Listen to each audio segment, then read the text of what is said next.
Hello, everyone. We have another new guest on our podcast today. Sheila Downey is a technician for FARMserver. This precision product produced by Beck's Hybrids is a precision ag program that allows farmers to upload their farming data, create management zones, print reports, and more. Sheila is enthused and focused on her work and the growers who use this product. Sheila, welcome to Agronomy Moment. Thanks, Wendell. Yep, how are you today? I'm doing all right. It's raining a little bit right here, and I'm grateful for that.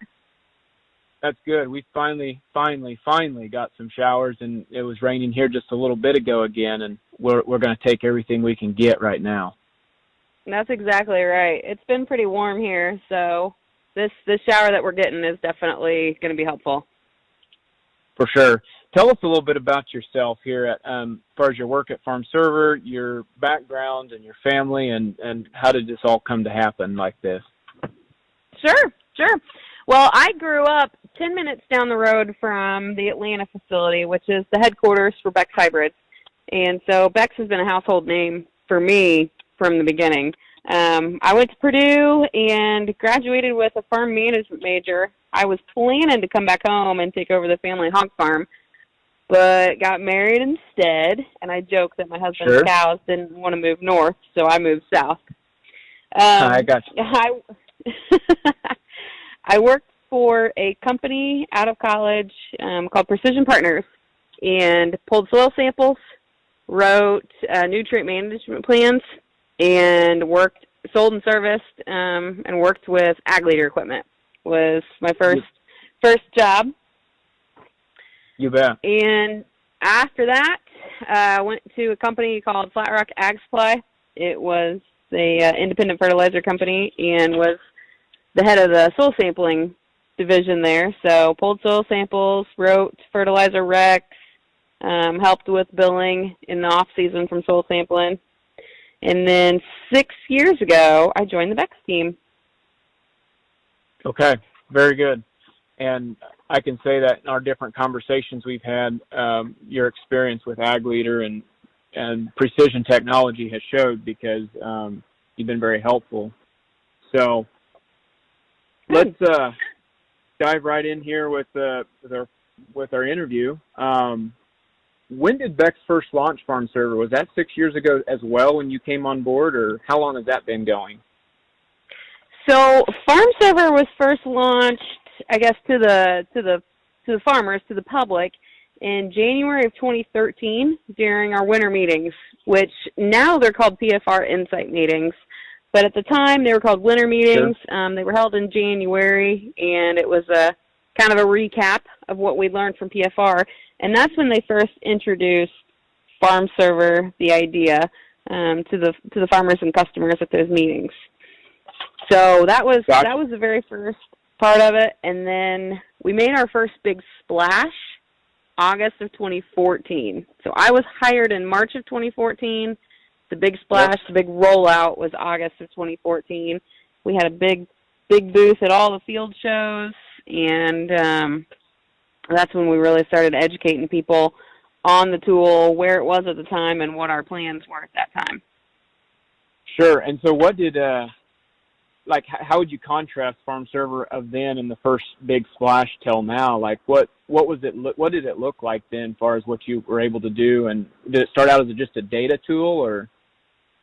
Well, when FARMserver first started, it had two, I guess, features, if you will. One of them was the seed selection tool, and it worked kind of the same way that it does now.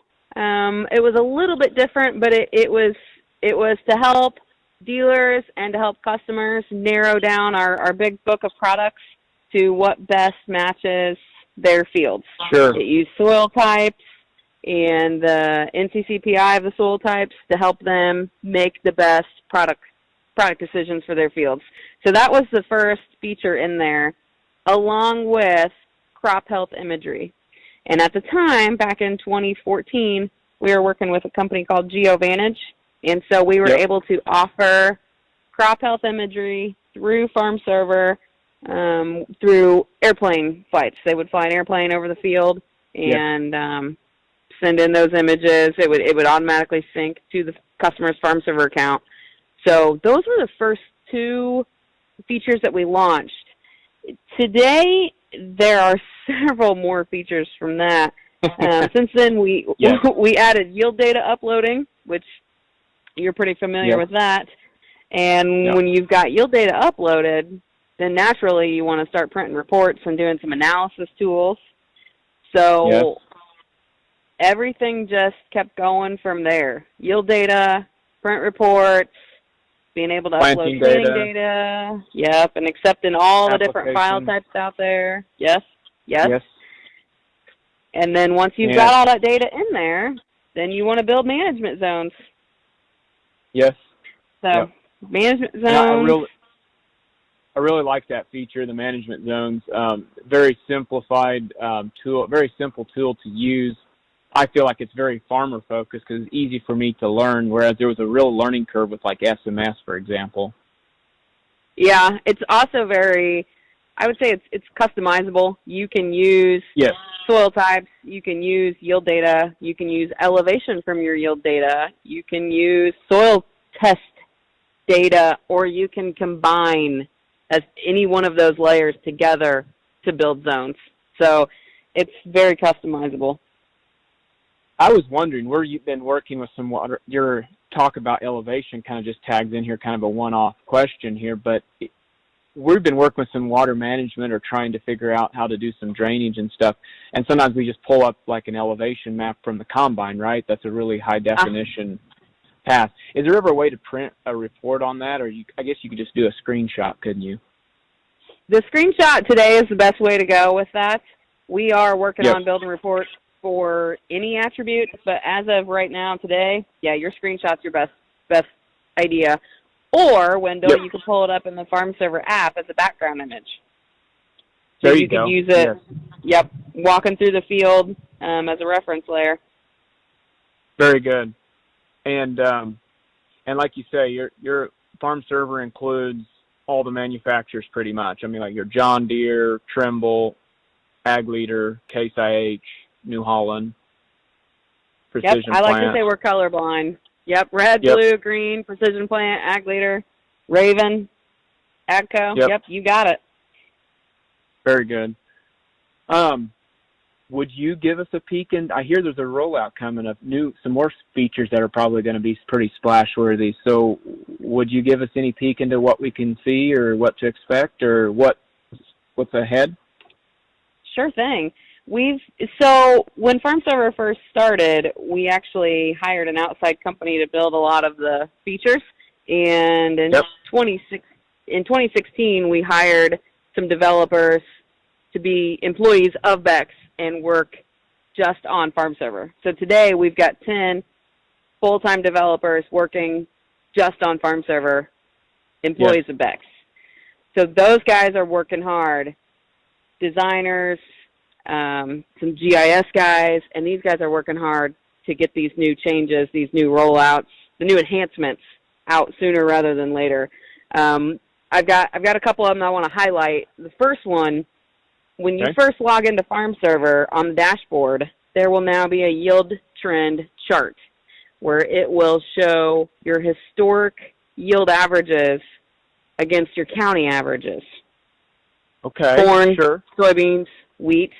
And then if you want to know more about that year, it'll be a link where you can click on that year's average and it'll take you to the process data section where you can see each individual field and things like that. But that's very cool. That's so new. You'll be able to see yield trends like on the dashboard. It'll be like farm trends, how you're doing against the county, basically. Is that what you're saying? And then you can it'll be operational trends.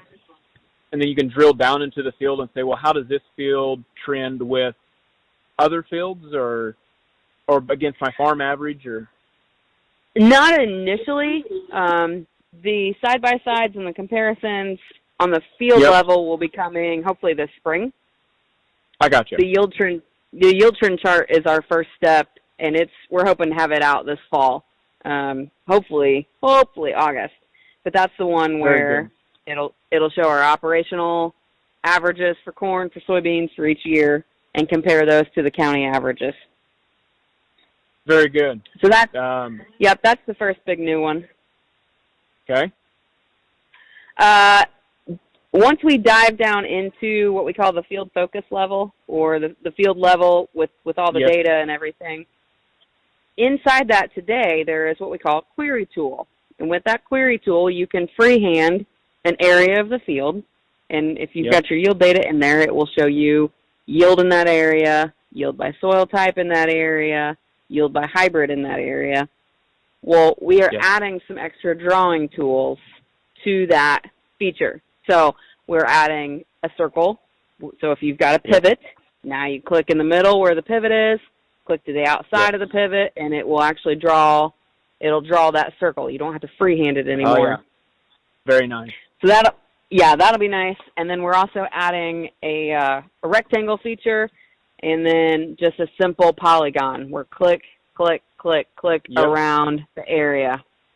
So for some of us that might have shaky hands or not as steady with the mouse, this is definitely an improvement there. I don't know sometimes if I can blame it on the cheap mouse that I bought or if it's my hand shaking, but it just goes all over. Yep, I've been there. Today I blamed it on the wood grains of the table that I was using. Yep. It's an imperfect world out here. We're trying to figure it out the best we can, and that will be very helpful to be able to do points so you can line it up. Yes, I agree with that. And what I've seen from the development and the design side, the whole site itself is going to be a little easier to use, easier to find what you're looking for. Also in Field Focus, we are adding scouting notes. So hopefully all of our Android users are rejoicing right now, because now as an Android user, you can go to FARMserver.com and use scouting notes through the website. Yes, and so in the past, when you go to like Chrome browser or something on an Android device, you're unable to actually do your scout. And will you be able to do it location enabled on your phone and then be able to see where you're at, or is that a little harder? That's the idea. Really? Okay. Yep, that's the idea, to use it just like a scouting note. Yeah, I'm excited about it. Plus, you'll have all your reference layers there too. So if you need to pull up your planting map, or you need to pull up, an application map or soil type, it'll all be right there. That will be very nice. Yep, for sure. So those are the two new features in Field Focus that I wanted to highlight. For those of us that like to print reports still, I know my dad would much rather have a piece of paper with his yield map than he would look at it on an iPad. Sure. We've combined a lot of those into one comprehensive yield report that's 4 pages. So each page will have about 2 maps on it. You'll have a yield map and then yield by soil type. And then the next page might have yield by product and yield by management zone. And so depending on what kind of data you have in there, that might dictate a little bit on how many pages you have. But we're kind of combining them a little bit. So for the users that want all of those maps but don't want to go back in there and continually order, or I have to order this map, and I have to go back in and order this map. This comprehensive report will be a one-click, I want that, boom, it comes to my email. Yep, and then you can choose however much you want to print. You want to print them all, print 2 of them, and pretty intuitive, right? That's right. Yep. The last big enhancement that's coming is in the ROI calculator, and it's getting a little bit of a redesign. So before, your break-even price was at the bottom of the page. We've moved it up to the top, a little easier to read. And then we're also adding a row in there where you can customize an input cost. So if there's something that you have in your operation that we don't have already listed in that ROI calculator, maybe I want to factor labor into this. I've got a labor cost. Type in labor, type in your per acre cost, and save it. Gotcha. Now, talking about the ROI tool, just a little background into that. FARMserver rolled that one out, what was it, several years, 2 years ago, 3, or has it been longer than that? No, it's only been probably 2 years ago.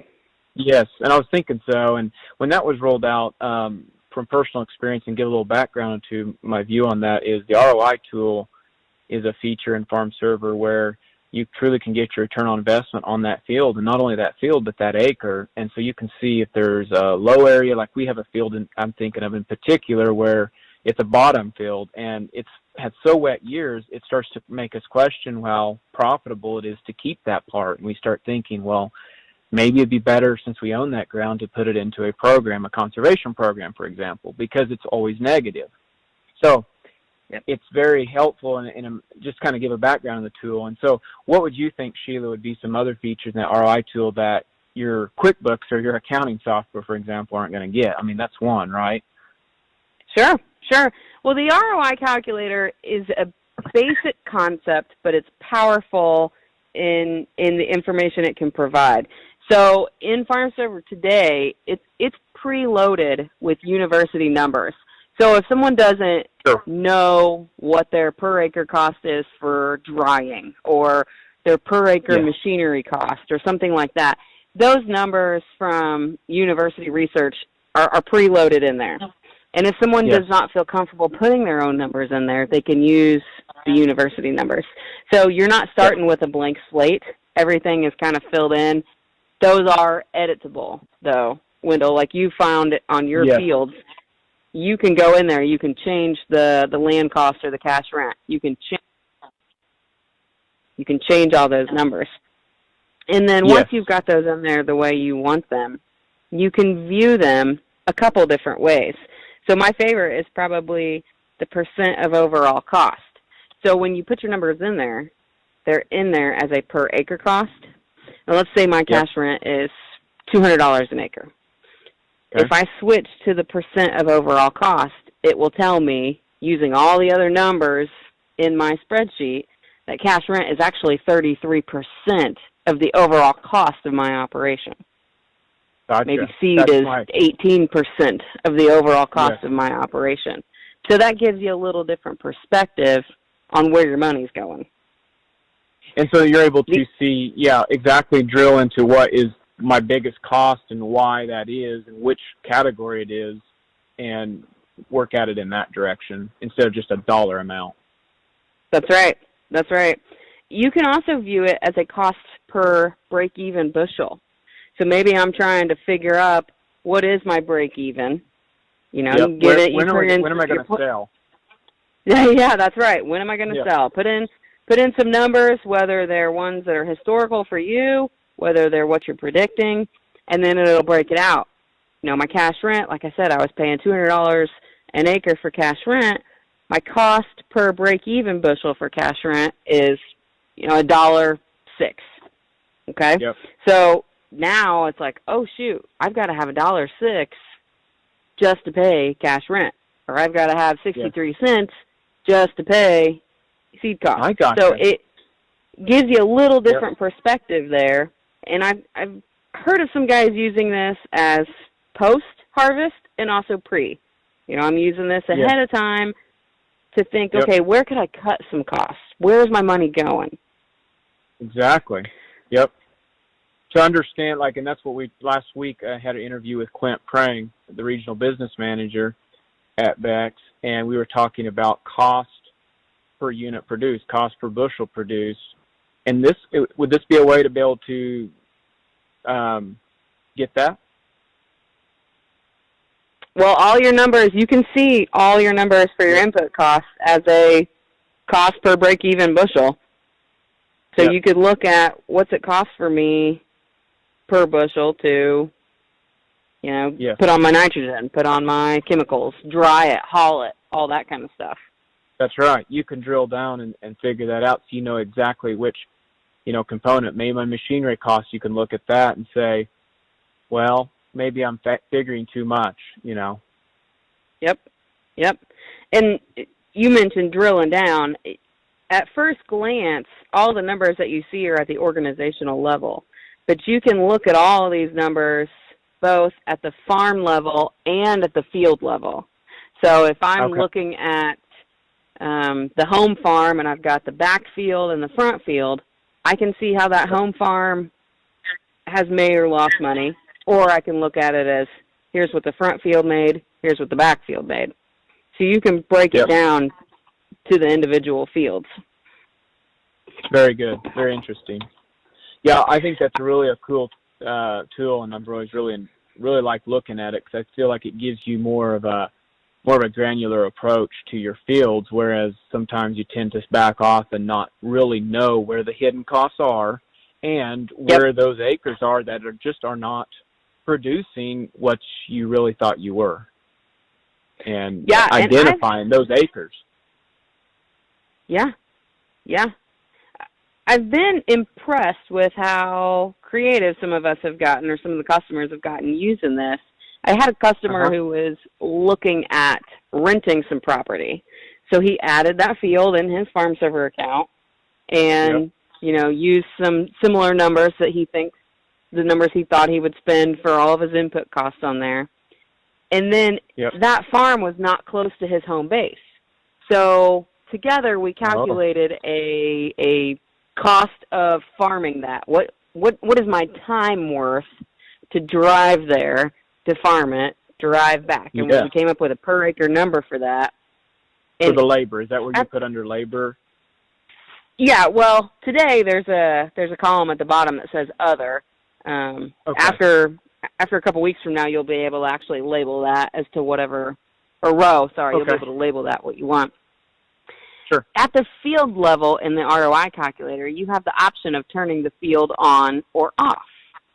And so what he did is he turned it on, put all of his numbers in there, and then went back to the organization level and said, okay, if I farm this field, how does it affect my overall cost, profit or loss, for my whole farm, for my whole organization? Then he can go back to it and shut it off. If I don't rent it, do I lose money? Do I make money? And it was a little eye-opening for that customer because he was losing money driving to those farms. They were smaller fields, and he's like, oh, man, I never would have thought that it was costing me to farm those fields.